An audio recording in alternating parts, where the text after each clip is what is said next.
in person. Nimemuita kwa simu ndugu Mohamed Mustafa Yusuf Ali in person. Na amekuwa akiniambia yuko South Africa kwa ajili ya matibabu. Nimemuita zaidi ya mara 10 kwa message na kwa simu. Ilipofika wiki fulani mbili, nilimueleza kwamba ninampatia only 5 days. Then akishindwa tena kuja hapa katika ofisi hii, taratibu zingine zote za kisheria zitaendelea. Na ndugu Mohamed Mustafa Yusuf Ali amekuwa ni mtovu wa nidhamu wa kutumia majina hata ya familia Mheshimiwa Rais kinyume na utaratibu kwa kuichafua na kuchafua viongozi wengine.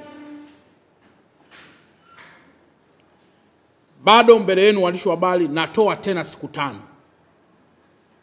kwa Mohamed Yusuf Ali aje mwenyewe kama alivyoitwa kwa mkuu wa mkoa na kwa jeshi la polisi. Atakapofeli, tutatumia kila njia iliyo ya kihalali na ya kisheria kumleta hapa nchini kama yuko nje ya nchi. Tunafanya hivi ndugu zangu ili tusiwe viongozi wa kurupukaji tunapofanya maamuzi.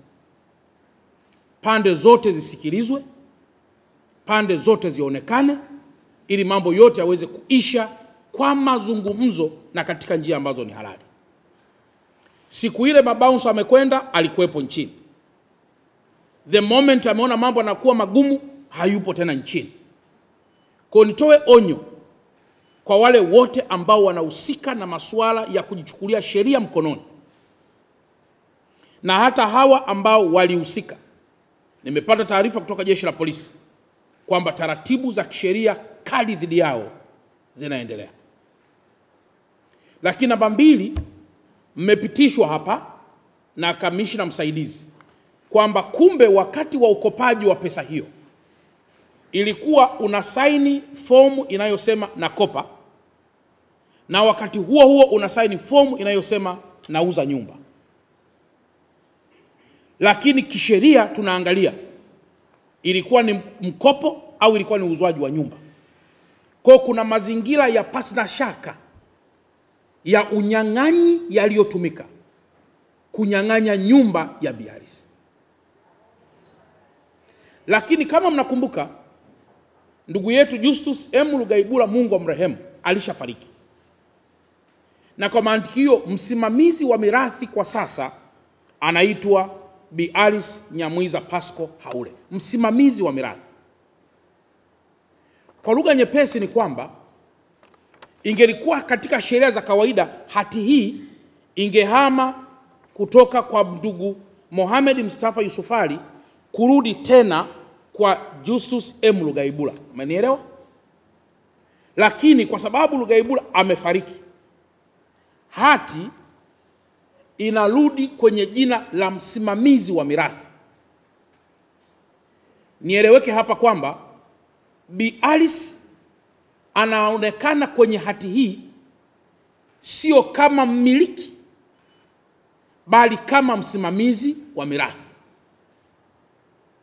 Inaweza ikatokea mzee Justus Lugaibula marehemu inaweza kutokea kuwa alikuwa na watoto kwa Mama Alice, alikuwa na watoto nje ya Mama Alice. Watoto wale wanaweza wakawa si wa Mama Alice, lakini wana wajibu wote wa kisheria wa kufaidika na mirathi ya mali ya Justus. Kwa mantiki hiyo, Mama Alice anakuwa msimamizi wa mirathi, na inaweza kutokea Mama Alice akaenda kuuza yeye mwenyewe kwa sababu hati ipo kwa jina lake. Akifanya hivyo bila kushirikisha familia yote ama watoto wa ndugu Justus, Bi Alice atakuwa amecreate mgogoro mzito kuliko uliosolviwa muda huu. Mnielewa vizuri kisheria hapa. Kwa hiyo Bi Alice anarudishiwa jina hili, moja, kama msimamizi wa mirathi mwenye hadhi ya mke wa marehemu waliokuwa wanaishi pamoja kwenye kinachoitwa matrimonial home, nyumba ya familia, lakini mali hii ikiwa ni mali ya ndoa, matrimonial asset. Kwa matrimonial asset inapata title hii kwa jina la msimamizi wa mirathi ambaye ni Bi Alice. Kwa mantiki hiyo, ndugu waandishi wa habari, kesho anaweza kutokea mtu akasema mimi ni mtoto wa Justus na ilalamikia serikali kwa kunipokonya haki ya mzazi wangu Justus na kumkabidhi mke wa Justus ambaye ni Bi Alice. Majibu ni kwamba Bi Alice anakuwa ni msimamizi. Taratibu zote za kimirathi zitakapokuwa zimekamilika, kama wakikubaliana kuiuza nyumba hii, mgawanyo utakuwa sawa sawa kwa wale wanaohusika kwa mujibu wa sheria. Mheshimiwa Mkuu wa Mkoa, ulitukabidhi Wizara ya Ardhi taarifa hii ya timu katika wiki 2 zilizopita, ukituelekeza tuipitie na tufanye maamuzi kwa mujibu wa sheria. Mheshimiwa Mkuu wa Mkoa, kwa ajili ya ufahamu wa jamii, napenda nilidadavue swala hili kwa kina kuanzia mwanzo mpaka mwisho na namna ambavyo tumelitekeleza tangu tulipopokea maoni ya timu na tangu ambavyo tumeyapitia maoni ya timu ili tuweze kueleza umma. Mheshimiwa Mkuu wa Mkoa, swala hili limekuja kufuatia uchunguzi ambao timu iliundwa. Na Mheshimiwa Mkuu wa Mkoa, ufuatiliaji huu wa mgogoro ulihusisha kutembelea uwandani pamoja na kupitia kumbukumbu katika sehemu mbalimbali. Lakini pili, timu tumebaini kwamba ilihoji watu wote zaidi ya 8 ambao wamehusika na swala hili tangu mchakato huo ukianza mwaka 2011. Lakini tumeona pia timu imepitia kumbukumbu zote za Wizara ya Ardhi, lakini pia timu imepitia katika kumbukumbu zote za kimahakama, kwa maana mashauri yote ambayo yamebainishwa katika miliki hii, yani kiwanja namba 819 Msasani Beach. Lakini pia tumeona timu imepata taarifa nyinginezo kutoka Mahakama Kuu. Mheshimiwa Rasi, labda niurejeshe umma katika swala hili. Mtakumbuka kwamba awali tulisema kiwanja hiki umiliki wake ulianza mwaka 1999. Mmiliki wa kwanza alikuwa ni Bariki Elisante Kenja. Na mwaka 2007 Bwana Bariki Elisante Kenja alihamisha miliki hii kwenda kwa Quality Real Estate, aliuza. Baada ya hapo miliki hiyo mwaka 2008 ilihamia kwenda kwa Quality Real Estate Company Limited, na baadaye kwenda kwa Justus M. Lugaibula ambaye ni marehemu mume wa mlalamikaji ambaye kwa sasa ni marehemu. Lakini pili, mwaka 2011 kwa mujibu wa kumbukumbu za msajili, Justus M. Lugaibula alihamisha miliki kwenda kwa Mohamed Mustafa Yusufali kwa njia ya mauziano ya shilingi milioni 262.5. Ndugu waandishi wa habari, jalada la Wizara ya Ardhi linaonyesha uwepo wa zuio caveat iliyosajiliwa tarehe 11 mwezi wa 10 mwaka 2012. Zuio hiyo liliwekwa na Bi Alice Nyamwiza Pasco Haule akilalamika njama za mume wake kutaka kuuza nyumba hiyo ya ndoa bila ridhaa yake. Wakati mlalamikaji akiweka zuio hilo, hiyo miliki ilikuwa tayari imeshahamia kwa ndugu Mohamed Yusufali tangu mwaka 2011.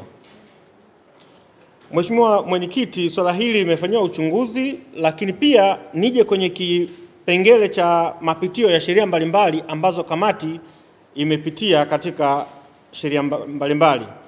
Mheshimiwa Rasi, kamati imepitia katika sheria ya ardhi namba 4 ya mwaka wa 99. Lakini pili, imepitia katika mashauri mbalimbali yaliyohusu kiwanja hiki. Imepitia katika kesi namba 208 ya mwaka 2011 iliyofunguliwa katika Mahakama ya Hakimu Mkazi Kisutu, na hii ilikuwa ni Mohamed Mustafa Yusufali dhidi ya Justus Lugaibula. Lakini kamati imepitia pia katika kesi namba 389 ya mwaka 2020 shauri lilifunguliwa katika Baraza la Ardhi na Nyumba la Wilaya Kinondoni na Mohamed Mustafa Yusuf Ali dhidi ya Justice M. Lugaibula na Alice Pasco Haule. Kamati ilipatiwa nakala halisi ya tuzo decree ya kesi husika. Mheshimiwa Rasi, decree hii ilikuwa ni consent judgment kwa maana waliridhiana mezani. Lakini pia Mheshimiwa Rasi, kamati tumeona imepitia kwenye kesi namba 3143 ya mwaka 2025. Kesi hii ilifunguliwa Mahakama Kuu mwezi wa pili 2025 na kesi namba 224/396 ya mwaka 2005. Mheshimiwa Rasi, kamati pia tumeona imehoji mashahidi mbalimbali. Kamati imehoji mashahidi zaidi ya 8 akiwepo mwanasheria aliandaa nyaraka za kukopeshana fedha na mauziano kati ya marehemu Justice M. Lugaibula na Mohamed Mustafa Yusuf Ali. Shahidi katika taarifa ya kamati anakiri kwamba anamfahamu mume wa mlalamikaji ambaye ni Justice M. Lugaibula ndiye aliyechukua draft ya spouse consent kwenda kumsainisha mlalamikaji Alice Nyamwiza Pasco Haule. Anasema mume wake alichukua nyaraka hiyo na kwenda kumsainisha, lakini baadaye akairejesha mume wake. Shahidi anakiri kwamba hakuwahi kumuona sehemu yoyote Bi Alice Haule akisaini nyaraka hiyo. Mheshimiwa Mwenyekiti, lakini pia iliingiwa mikataba. Kwenye taarifa tumeona iliingiwa mikataba miwili. Mkataba wa kukopeshana shilingi milioni 150 na mkataba wa transfer wa hicho kiwanja kwa gharama shilingi 262 na laki 5. Na mikataba hii yote miwili ilihusisha kiwanja kimoja, kwamba ukishindwa kulipa deni milioni 150 ifanyike transfer kwa thamani ya milioni 262. Lakini Mheshimiwa Mwenyekiti, tumebaini kwamba masuala yote ya kukopeshana hayajawahi kuripotiwa Wizara ya Ardhi. Mheshimiwa Mwenyekiti, yaliyobainika, kamati imethibitisha kuwa nyumba iliyopo kwenye kiwanja namba 819 Msasani Beach imekuwa ikimilikiwa kihalali na Justice M. Lugaibula na kuwa nyumba hiyo ni mali ya ndoa, matrimonial property. Lakini pia kamati imebaini kuwa mnamo mwaka 2010 Mohamed Mustafa Yusuf Ali na marehemu Justice Lugaibula waliingia mkataba wa kukopeshana fedha kiasi cha shilingi milioni 150 kwa dhamana ya nyumba tajwa. Lengo kuu ni mkopo, sio kuuza nyumba. Mheshimiwa Rasi, kamati imebaini kuwepo kwa mkataba wa mauziano wa nyumba hiyo baina Mohamed Mustafa Yusuf Ali na Justice M. Lugaibula mwaka 2010, ambapo ilikuwa ni takwa la mkataba huo kwamba ikitokea Justice ameshindwa kulipa deni hilo, basi dhamana nyumba ihamie kwa Mohamed Yusuf Ali. Kamati imethibitisha kuwepo kwa mashauri kadhaa kuhusiana na miliki, nimeshaeleza. Kamati imethibitisha kuwa Mohamed M. Yusuf Ali aliliomba Baraza la Ardhi na Nyumba Wilaya Kinondoni wamalize kesi hii kwa maridhiano kwa njia ya makubaliano, na hilo lilifanyika na kuthibitika kwa kuwepo kwa deed of settlement. Na Mheshimiwa Rasi, deed of settlement ambayo tumeiona, kamati iliomba directly kutoka kwenye Baraza la Ardhi na Nyumba husika. Mheshimiwa Rasi, kamati pia tumeona imethibitisha pasi na shaka kuwepo kwa tuzo decree ya Baraza la Ardhi na Nyumba Kinondoni ambayo ina makubaliano deed of settlement baina Mohamed Yusuf Ali mdai na Justice M. Lugaibula na Alice Haule wadaiwa ya kumaliza mgogoro na madai yanayohusiana na nyumba iliyopo kwenye kiwanja namba 819 Msasani Beach, Dar es Salaam. Mheshimiwa Mwenyekiti, kamati imetilia shaka kama spouse consent kibali cha mwenza kilitolewa kwa mujibu wa sheria ya ardhi namba 4 ya mwaka 99 ikisomwa pamoja na sheria ya ndoa ya mwaka 1971 kwa sababu zifuatazo. Moja, Mheshimiwa Mwenyekiti, kamati haikufanikiwa kuona spouse consent, idhini ya mwenza ambayo ni halisi, yani original copy, licha ya pande zote kutakiwa kuwasilisha nyaraka hiyo katika kamati. Mheshimiwa Mkuu wa Mkoa, pia Bibi Alice Haule anakataa kwamba hajawahi kutoa idhini ya ndoa ya kuuza mali ya ndoa. Anaeleza kwamba ndio maana amekuwa akishughulikia swala hili akilalamika tangu mwaka 2012 na akaamua kuweka caveat. Kwa hiyo anakana kwamba hakuwahi kutoa spouse consent. Lakini finding ya tatu katika spouse consent, Mheshimiwa Rasi, maelezo ya wakili aliandaa nyaraka hiyo yanasema kwamba hakuwahi kumuona Bi Alice Haule akisaini nyaraka hiyo mbele yake, bali aliandaa nyaraka hiyo kisha kumkabidhi mume wake na mume wake akairudisha ikiwa imesainiwa.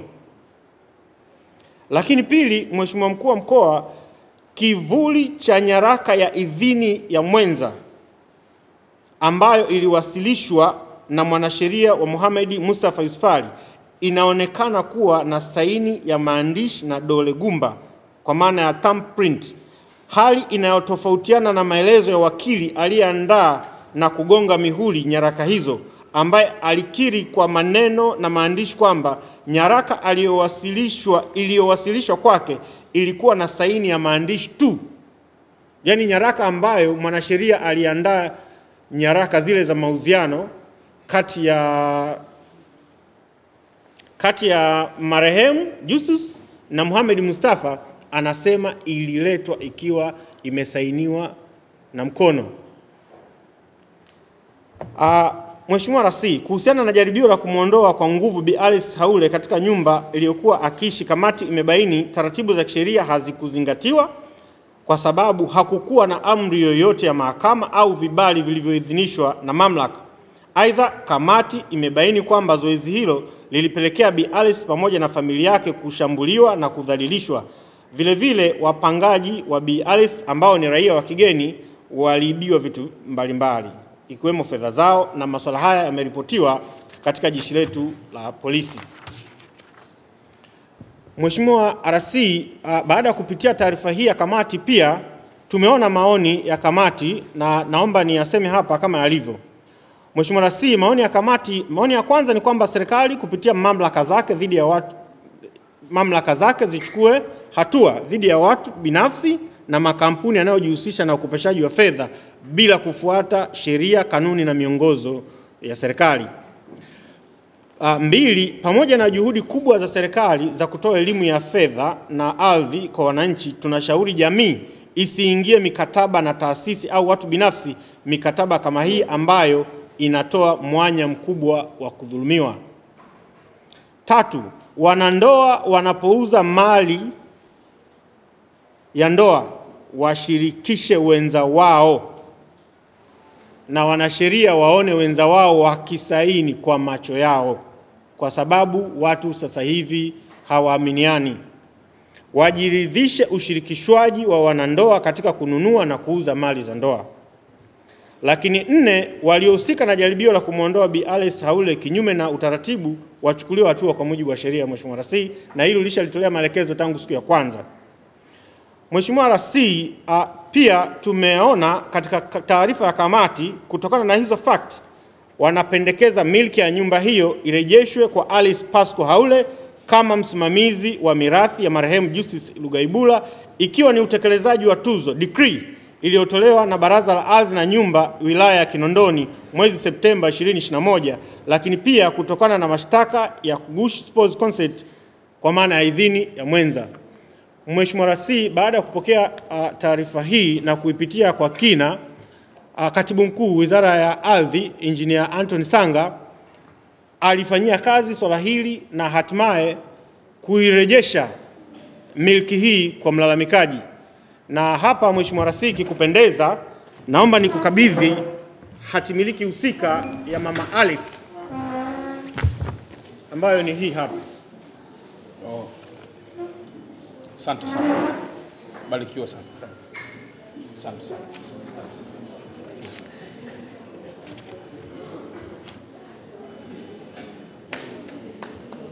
Nawashukuru sana. Asante.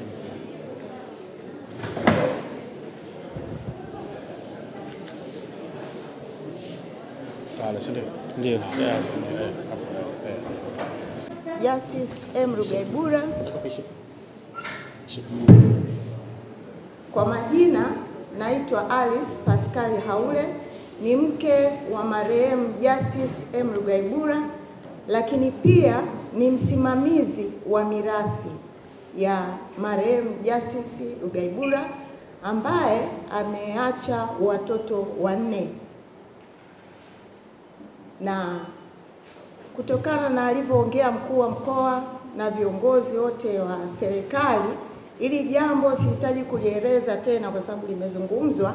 Nipende kumshukuru Mheshimiwa Rais kwa kutuitikia sisi wa Tanzania na kusikia vilio vyetu, lakini pia nipende kumshukuru mkuu wa mkoa kwa kuweza kufika mapema sana pale nyumbani na kutusikiliza. Namshukuru pia mkuu wa wilaya pamoja na vyombo vyote vya dola ambao walilisikia swala letu na wakatia nguvu kubwa sana kulifuatilia kwa kina. Na washukuru pia majirani, wananchi pamoja na vyombo vya habari kwa kile ambacho mlikifanya kwa siku ile ya tukio, kikasaidia zaidi viongozi wetu waweze kupata picha ya nini kinaendelea. Lakini pia nipende kusema kitu kimoja. Nimemsikia mkuu wa mkoa akiongelea kwamba mama yetu Mama Samia atakuwepo hapa Dar es Salaam. Nipende kuambia wamama wenzangu, wanawake wenzangu, na sio wanawake tu, hata wanaume ambao wanapitia migogoro mbalimbali ya kifamilia au jambo lolote ambalo linaleta utata, anapokuwepo rais hakuna kinachoharibika. Wajitokeze kwa wingi ili kuweza kusikiliza sera za mama rais anachoenda kuongea, lakini pia kupeleka mahitaji yao mbalimbali, kwa sababu tusipoongea hatuwezi kusikika. Kwa hiyo ni muhimu sana kuwapelekea viongozi wetu yale mambo yanayotusibu. Labda mimi nisingekuwa nimepaza sauti, wasingeweza kujua ni nini kinaendelea chini ya carpet. Kwa hiyo napenda kuishukuru sana serikali na vyombo vyote vya dola na kamati ambayo ilikaa usiku na mchana kuendelea kufanya uchunguzi kujua kipi ni kipi. Baada ya hayo nimeambatana na wanafamilia, watoto wengine wako shuleni, lakini niko na mtoto wetu mkubwa ambaye ndio nilikuwa naye siku ya tukio. Niko na shemeji yangu mdogo wa marehemu mume wangu pamoja na dada yake mkubwa. Asanteni sana. Na wewe una watoto wangapi na mzee Justus? Mimi nina watoto 2, lakini wapo pia watoto wengine 2. Na hao watoto 2 mmewaweka kwenye mirathi? Ndiyo. Kwa hiyo jumla watoto 4. Na wewe unakuwa ni msimamizi wa mirathi? Ndiyo. Sawa sawa. Kwa hiyo tusisitize kwamba nyinyi mlioko, pendaneni, mmeachwa na baba, pendaneni, ni matokeo ya baba, na hizi ni mali zinapita, mngeweza kuikosa, lakini leo mmeipata, muitunze, na nyinyi msiingie kwenye tamaa na kuanza kuona kwa sababu imerudi labda kwenye jina la mama, sasa wengine hawastahili au kwa wengine hawastahili. Ndugu, msifanye hivyo. Aliyewarejesha hati hiyo ni Mungu wa mbinguni ambaye ndiye mnapaswa kumshukuru nyakati zote. Lakini aliyejereshea pia hati hiyo ni Mheshimiwa Rais ambaye sisi ni matokeo yake. Mnapaswa kumshukuru na kumwombea heri ili yale yote anayoyawaza katika moyo wake yaweze kufanikiwa na yaweze kufikika. Na mwisho mshukuru pia vyombo vya dola kwa sababu wangekuwa wala rushwa wangeungana na hao na mwisho wa siku kila kitu kingeshindikana. Na RPC huko hapa, nadhani RPC yuko hapa. RPC yupo hapa? Alikuwa ametoka basi, haina shida. RPC atawajibika na masuala yote yanayohusiana na vitisho vya aina yoyote kwenye familia ya mama huyu. Na sisi tunakuthibitishia mtu yoyote ukimwona anainua mdomo wake kukufanyia vitisho vya aina yoyote, tupigie simu hata kama ni saa 8 za usiku. Mtu huyo tutadili naye. Crown Media. Hapa ni nyumbani.